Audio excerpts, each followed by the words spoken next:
আসসালামু আলাইকুম, স্বাগত জানাচ্ছি আরটিভির সকালের সংবাদে। আপনাদের সাথে আছি আমি পারভিন মিতু। আনন্দ ভাগাভাগি শেষে ঈদের চতুর্থ দিনেও ঢাকায় ফিরছে মানুষ। টানা 7 দিনের ছুটি শেষে আগামীকাল থেকে খুলবে অফিস আদালত। তাই জীবিকার তাগিদেই কর্মস্থলে যোগ দিতে রাজধানীতে ফেরা। রাজধানীর কমলাপুর রেল স্টেশনে দেখা যায় মানুষের ঢল। তবে ঢাকা ছাড়তেও দেখা যায় বহু মানুষকে। বাস ও লঞ্চের চিত্র একই রকম। শিক্ষা প্রতিষ্ঠান খুলবে 7 জুন, তবে মাদ্রাসাগুলো ছুটি বেশি থাকায় সেগুলো খুলবে আগামী 14 জুন রবিবার থেকে।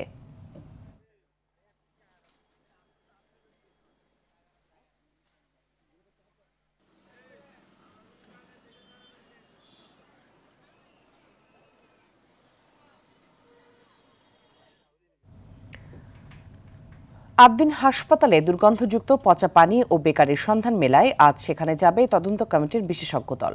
গতকাল পচা পানি ও বেকারির সন্ধান পাওয়ার পর স্বাস্থ্যমন্ত্রী একথা বলেন। বেকারি থেকে নির্গত গ্যাস থেকে কার্বন মনোক্সাইড হয়ে শিশু মৃত্যুর ঘটনা কিনা মূলত তা খতিয়ে দেখতে সেখানে বিশেষজ্ঞ টিম যাওয়ার কথা রয়েছে। ঈদের আগের দিন হাসপাতালটিতে 6 নবজাতকের মৃত্যু হয়।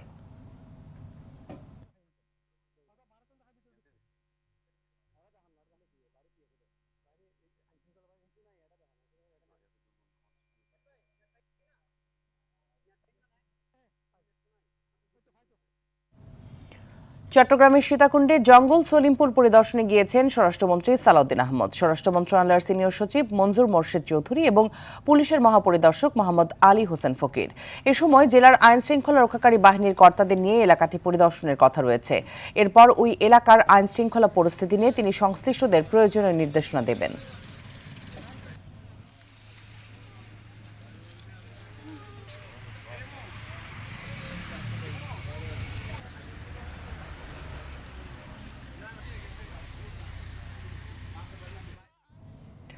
মাদকের রুট বদলে গেলেও বাংলাদেশে থামছে না পাচার। সীমান্ত থেকে শহর সবখানেই ছড়িয়ে পড়ছে এর প্রভাব। আন্তর্জাতিক সিন্ডিকেট, প্রযুক্তি নির্ভর নেটওয়ার্ক এবং নতুন কৌশলের বিরুদ্ধে কতটা কার্যকর হচ্ছে অভিযান, সেই প্রশ্ন এখন বড় হয়ে উঠছে। সীমান্ত ছাড়াও সমুদ্রপথ, এমনকি আকাশপথ ব্যবহার করে দেশে ঢুকছে ইয়াবা, হেরোইন, আইস সহ নানা ধরনের মাদক। পরিস্থিতিও সময়ের সঙ্গে বদলাচ্ছে মাদক কারবারিদের কৌশলও। মাদকের ইতিবৃত্ত নিয়ে দীপ্তচন্দ্র পালের রিপোর্ট। স্বাধীনতার আগে ও পরে বাংলাদেশে গাঁজা ও ফেনসিডিল ছিল সবচেয়ে পরিচিত মাদক। 90-এর দশকে ভারত সীমান্ত দিয়ে ফেনসিডিল প্রবেশ বাড়তে থাকে। এরপর আফগানিস্তান থেকে পাকিস্তান ও ভারত হয়ে আসে হেরোইন।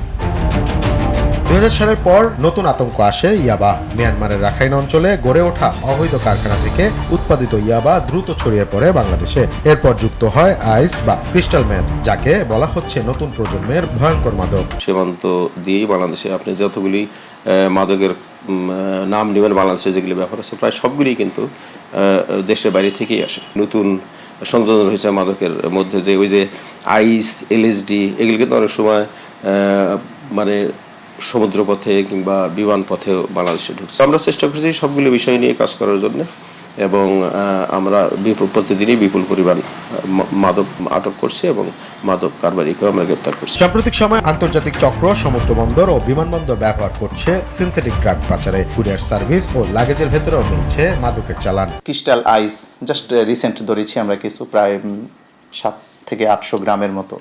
তো এই অভিযান আমাদের অব্যাহত আছে।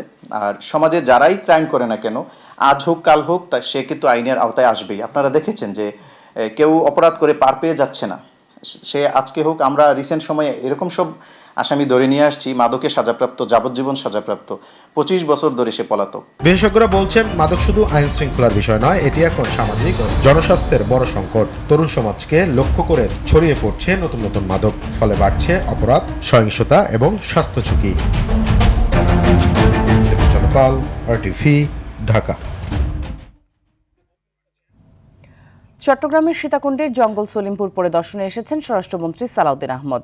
আমরা সরাসরি চলে যাচ্ছি সেখানে।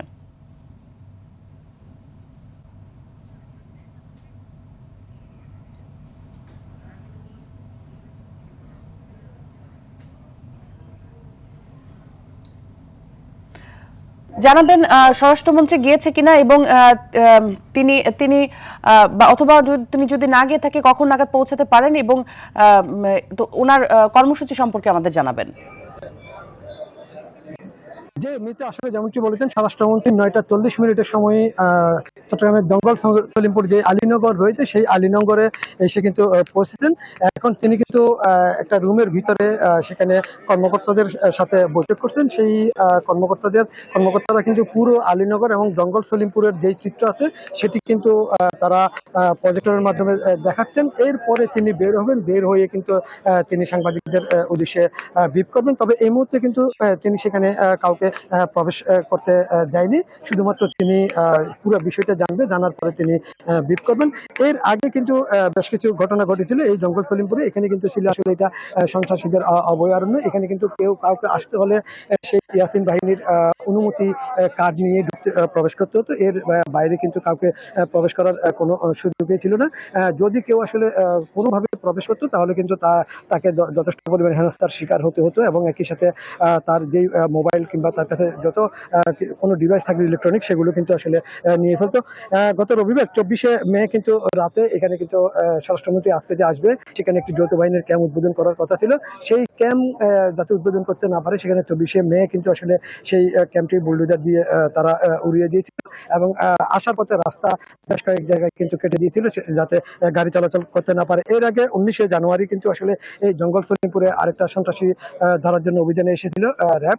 সেখানে র্যাবের যে ডিএডি ছিল তাকে কিন্তু আসলে পিটিয়ে হত্যা করেছিল এবং এরপরে কিন্তু আসলে দীর্ঘ সময় ধরে এই জায়গাটি ছিল অনিরাপদ। এখানে কিন্তু আসলে কাউকে কোনোভাবে কিন্তু প্রবেশ করতে দেয়নি।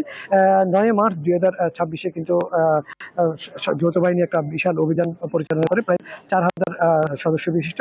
সেই অভিযানে কিন্তু এখান থেকে ইয়াসিন বাহিনীকে কিন্তু বিতাড়িত করে। এরপর ইয়াসিন বাহিনী কিন্তু ভিতরে কিন্তু এসে হামলা চালায়, যাতে আসলে দিনের বেলা যাতে তারা হামলা করে, রাত্রের বেলা হামলা করে চলে যায়, দিনের বেলা কিন্তু তারা বাইরে অবস্থান করে। তবে যদি বলে তাকে আসলে এই মুহূর্তে স্বরাষ্ট্রমন্ত্রীর কি বলছেন এবং সেটা কিন্তু কিছুক্ষণ পরে হয়তো আমরা জানবো। তবে বলে থাকি কিন্তু এটি কিন্তু এমন একটি জায়গা, এখানে সন্ত্রাসীদের অভয়ারণ্য, কোনোভাবেই যে এখানে আসলে সাধারণ মানুষ বাস করতে পারবে এটা কিন্তু বোঝা যাচ্ছে না। মিতু, এই ছিল আমার কাছে। অসংখ্য ধন্যবাদ আপনাকে আমাদের সাথে যুক্ত হওয়ার জন্য। ঈদের ছুটি কাটিয়ে ঢাকায় ফিরতে শুরু করেছেন অনেকে। কি অবস্থা মহাসড়কের সে বিষয়ে জানাতে আশুলিয়া থেকে সরাসরি যুক্ত হচ্ছেন সহকর্মী উমর ফারুক। ঢাকায় তো ফিরতে শুরু করেছেন অনেকে, তো মহাসড়কে যানবাহনের চাপ কেমন দেখছেন? ঈদের ছুটি শেষে কিন্তু রাজধানী ঢাকা সহ আশপাশের যে জেলাগুলো রয়েছে সেই জেলাগুলোতে কিন্তু প্রবেশ করতে শুরু করেছেন কর্মজীবী মানুষ। আমরা সকাল থেকে দেখেছি নবীনগর, চন্দ্রা ও ঢাকা আরিচা মহাসড়ক যোগে কিন্তু এই সকল যাত্রীরা কিন্তু রাজধানী সহ আশপাশের এলাকায় প্রবেশ করতে শুরু করেছেন এবং এই কারণে কিন্তু মহাসড়কে যানবাহন এবং যাত্রীর চাপ কিছুটা বেড়েছে। তো ঈদের আনন্দ ভাগাভাগি শেষে কিন্তু কর্মের তাগিদে তারা কিন্তু ছুটে আসছেন গ্রামের থেকে, কিন্তু তারা উত্তর পশ্চিমাঞ্চলের যে সকল মানুষগুলো রয়েছে তারা কিন্তু এই সকল এলাকায় ভিড় করছেন। রাজধানী ঢাকার উদ্দেশ্যে কিন্তু তারা রওনা হয়েছেন। তো ঈদের আনন্দ শেষে কিন্তু তারা তাদের যে কর্ম রয়েছে, আগামীকাল থেকে অফিস খোলা, সেই অফিস করার জন্য কিন্তু তারা রাজধানীর উদ্দেশ্যে তারা ঢুকছেন। রাজধানী সহ দেশের আশপাশ জেলাগুলোতে তারা প্রবেশ করছেন। তো শিল্পাঞ্চল আশুলিয়া এই মুহূর্তে যাত্রী এবং যানবাহনের চাপ রয়েছে, তবে ধীরে ধীরে এই চাপ আরো বাড়বে বলে আমাদেরকে এমনটাই আমরা আশঙ্কা করছি এবং সংশ্লিষ্টরা জানিয়েছেন যে দিন গড়ানোর সাথে সাথে যানজট এবং গণপরিবহনের চাপ বৃদ্ধি পাবে এবং যাত্রীর চাপ বৃদ্ধি পাবেন বলে আমরা জানতে পেরেছি। তো নবীনগর চন্দ্রা মহাসড়ক ও ঢাকা আরিচা মহাসড়কে নবীনগর ত্রিমোর এলাকা থেকে ঈদ ফেরত যাত্রা নিয়ে আমার কাছে এই ছিল সর্বশেষ।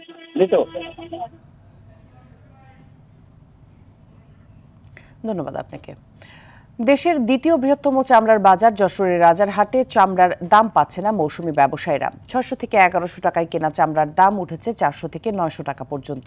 তবে আড়তদাররা বলছেন চামড়ার গুণগত মান ঠিক থাকলে সরকার নির্ধারিত দামেই কিনছেন তারা। যশোর প্রতিনিধি বিএম ফারুকের পাঠানো তথ্যচিত্রে বিস্তারিত জানাচ্ছেন সাকিব আল হাসান।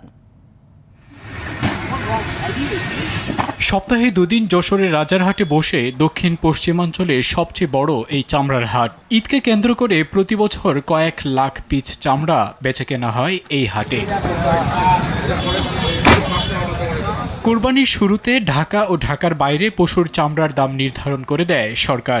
সরকারের নির্ধারিত দাম অনুযায়ী ঢাকার বাইরে প্রতি বর্গফুট পশুর চামড়ার দাম ধরা হয় 57 থেকে 62 টাকা। মৌসুমী ব্যবসায়ীরা এই দরে চামড়া কিনলেও আড়তে বিক্রি করতে পারছেন না। 600 থেকে 1100 টাকায় কেনা চামড়ার দাম উঠছে 400 থেকে 900 টাকা। সেই সাথে রয়েছে চামড়ায় লবণ মিশ্রণ, পরিবহন সহ অন্যান্য খরচ। বাড়ি বাড়ি ঘুরে চামড়া কিনলাম 50 টাকা, লবণ দিয়ে 70 টাকা পড়ে গেল, এর দাম হচ্ছে 20 টাকা। ছাগলের চামড়া কিনেছে 100 টাকা 150 টাকা, এখন দাম হচ্ছে 40 টাকা 20 টাকা 50 টাকা, এর বেশি দাম হচ্ছে না। লবণ খরচটা দিয়ে দেখা গেলো 550 করে পড়ে গেছে, আর এসে বেঁচেছে 400 টাকা করে। 40 পিস মাল বেশি 10,000 টাকা লস, আর খাটনি তো আজ 3 দিন ঘুমায়নি। আড়তদারদের দাবি, চামড়ার গুণগত মান ঠিক থাকলে সরকারি মূল্যেই চামড়া কেনা হচ্ছে। ভালো মালটা সরকারের নির্ধারিত দামে কেনাকাটা হচ্ছে, আর মনে করেন খারাপ ছোট যেগুলো নষ্ট হয়ে গেছে এগুলো তার দাম ভালো দামে কেউ কিনবে না, আর ভালো দামে বিক্রি হবে না, সেইগুলো দাম কম। হাট জমজমাট হলে দাম পাওয়া যাবে বলছেন এই ইজারাদার। আমরা শতভাগ আশাবাদী যে আগামী হাটে মানে আমরা যে প্রত্যাশা করছি যে পরিমাণে হচ্ছে এখানে চামড়া আমদানি হবে সেটা হবে ইনশাল্লাহ। সরকারের বেঁধে দেওয়ার দামে চামড়া বিক্রি না হওয়ার কারণ উদ্ঘাটন করে যথাযথ ব্যবস্থা গ্রহণ করবে সরকারি সংশ্লিষ্ট দপ্তর, এমনটাই চাওয়া মৌসুম ব্যবসায়ীদের। সাকিব আল হাসান, RTV। ক্রেতা না পেয়ে তিতাস নদীতে শতাধিক চামড়া ফেলছেন ব্যবসায়ীরা। মাদ্রাসায় মাটি চাপা পড়েছে 195টি চামড়া। বিস্তারিত জানাতে ব্রাহ্মণবাড়িয়ার আখাউড়া থেকে সরাসরি যুক্ত হচ্ছেন সহকর্মী সাদ্দাম হোসেন। সাদ্দাম, হঠাৎ করে চামড়া এত দরপতনের কারণ কি এবং কিছু জানতে পেরেছেন কিনা, আর প্রশাসন কি কোনো ব্যবস্থা নিয়েছে কিনা এই চামড়ার দামের বিষয়ে জানাবেন। আপনাকে ধন্যবাদ। আপনি জানেন যে আজকে কোরবানির চতুর্থ দিন। আজকে আমরা যে জায়গাটিতে দাঁড়িয়ে আছি সেটা হচ্ছে তিতাস নদী। আমার পেছনে যে অংশটুকু আমি যদি সহকর্মীকে মাধ্যমে দেখানোর চেষ্টা করি যে এই তিতাস নদীতে কিন্তু এখানকার মৌসুমী যে ব্যবসায়ীরা রয়েছেন তারা কিন্তু চামড়া বিক্রি করতে, অর্থাৎ কাঁচা যে চামড়া সেটি বিক্রি করতে না পারায় কিন্তু তারা তিতাস নদীতে এই তাদের সংগ্রহ করা যে চামড়া বিক্রি করার উদ্দেশ্যে যে চামড়াগুলো তারা সংগ্রহ করেছেন সেই চামড়াগুলো কিন্তু তারা তিতাস নদীতে ফেলে দিয়েছেন। পাশাপাশি অন্য কয়েকটি মাদ্রাসার চামড়া তারা এতিমখানার জন্য সংগ্রহ করেছিলেন, সেই চামড়াগুলো কিন্তু তারা মাটিতে পুঁতে ফেলে দিয়েছেন। আমরা এখানকার ব্যবসায়ী কিংবা মাদ্রাসা কর্তৃপক্ষ তাদের সাথে কথা বলেছি, তারা যেমন করতে পারছেন না। এখানকার পাইকারি যারা রয়েছেন তাদের সাথে যোগাযোগ করার পরও কোনোভাবে তারা কোনো সাড়া না দেওয়াই কিন্তু বাধ্য হয়ে তারা এখানে পুঁজি ইনভেস্ট করে কিন্তু তারা সেই চামড়াগুলো কেউ পুঁতে ফেলতেছে মাটিতে, আবার কেউ সেগুলো তিতাস নদীতে ফেলে দিচ্ছে। আমি যেই জায়গা থেকে দাঁড়িয়ে আছি সেটি হচ্ছে তিতাস নদী। এখানে কিন্তু বেশ কয়েকটি, অর্থাৎ শতাধিকের উপরে এখানকার সংশ্লিষ্ট যে প্রশাসন তাদের সাথে যোগাযোগ করেছি, তারা এখন পর্যন্ত কোন রকম এই যে চামড়া ফেলে দেওয়া হচ্ছে, দুর্গন্ধ ছড়াচ্ছে, পরিবেশ নষ্ট হচ্ছে এভাবে কোনো রকম পদক্ষেপ নেয়নি। এবং এখানকার যারা যেহেতু তিতাস নদী, সেখানে কিন্তু একটা কুমারপাড়া জেলে পল্লী রয়েছে, তারা কিন্তু এই তিতাস নদী থেকেই তারা প্রত্যেক দিন মাছ ধরেন। তাদের সাথে কথা বলেছি, তারা এখানকে বলছেন যে এটা একটা নৌকা ঘাট, সেখানে এভাবে তিতাস নদীতে এইভাবে এই যে কাঁচা চামড়া ফেলে দেওয়ার কারণে এখানে দুর্গন্ধ ছড়াচ্ছে, এবং তারা কিন্তু কোনোভাবেই এই যে তিতাস নদীর অর্থাৎ এই ঘাটে কিন্তু কোনোভাবে আসতে পারছেন না। এবং তারা এখানকার সংশ্লিষ্ট প্রশাসনের কাছে কিন্তু তারা জোর দাবি জানাচ্ছেন যে তারা যেন এই যে তিতাস নদীতে যে চামড়াগুলো ফেলে দেওয়া হয়েছে তারা যেন খুব দ্রুত সময়ের মধ্যে প্রশাসন উদ্যোগ নিয়ে যেন চামড়াগুলো কোনো একটা নির্ধারিত স্থানে নিয়ে পুঁতে ফেলা হয়, এমনটা কিন্তু এখানকার। ধন্যবাদ আপনাকে। মানিকগঞ্জের দৌলতপুরে বড় ভাইয়ের স্ত্রী ও সন্তানকে হাতুড়ি দিয়ে পিটিয়ে হত্যার অভিযোগ উঠেছে ছোট ভাই ইউসুফ আলীর বিরুদ্ধে। শনিবার রাত 12টার দিকে মানিকগঞ্জের দৌলতপুর উপজেলার বাচামারা ইউনিয়নের কাচারিপাড়া এলাকায় এই নির্মম ঘটনা ঘটে। পুলিশ জানায়, বড় ভাই সালামের সাথে পারিবারিক কলহ দেখা দিলে রাতে সালামের অনুপস্থিতিতে স্ত্রী ও সন্তানকে হাতুড়ি দিয়ে পিটিয়ে হত্যা করে ছোট ভাই ইউসুফ আলী। ঘটনার পর থেকে অভিযুক্ত ছোট ভাই পলাতক রয়েছে।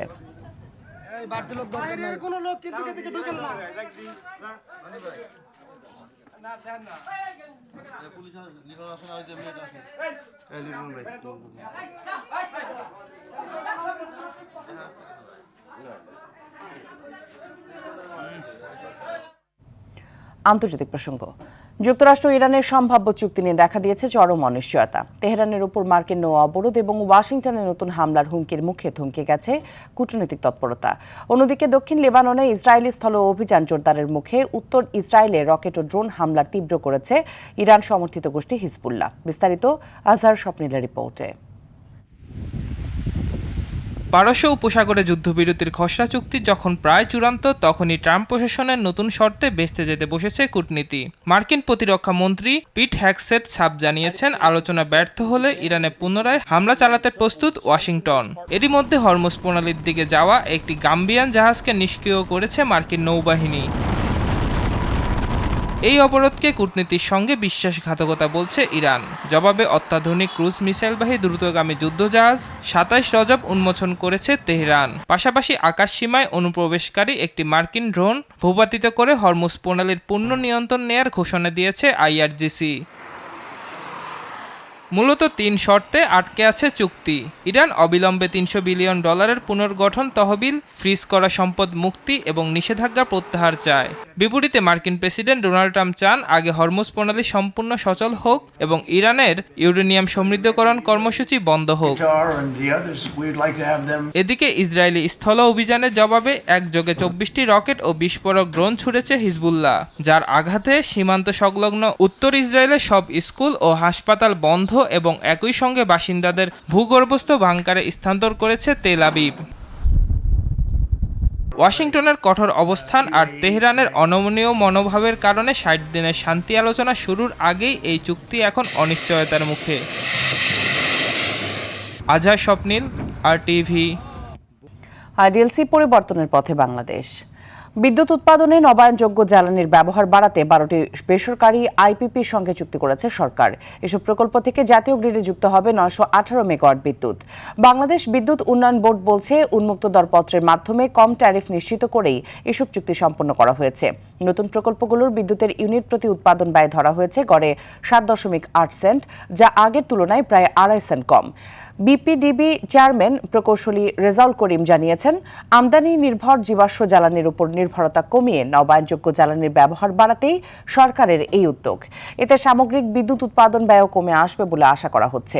আগামী ২ বছরের মধ্যে ১২টি বিদ্যুৎ কেন্দ্র উৎপাদনে যাবে।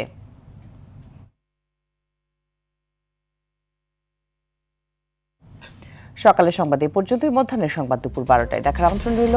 ধন্যবাদ সবাইকে।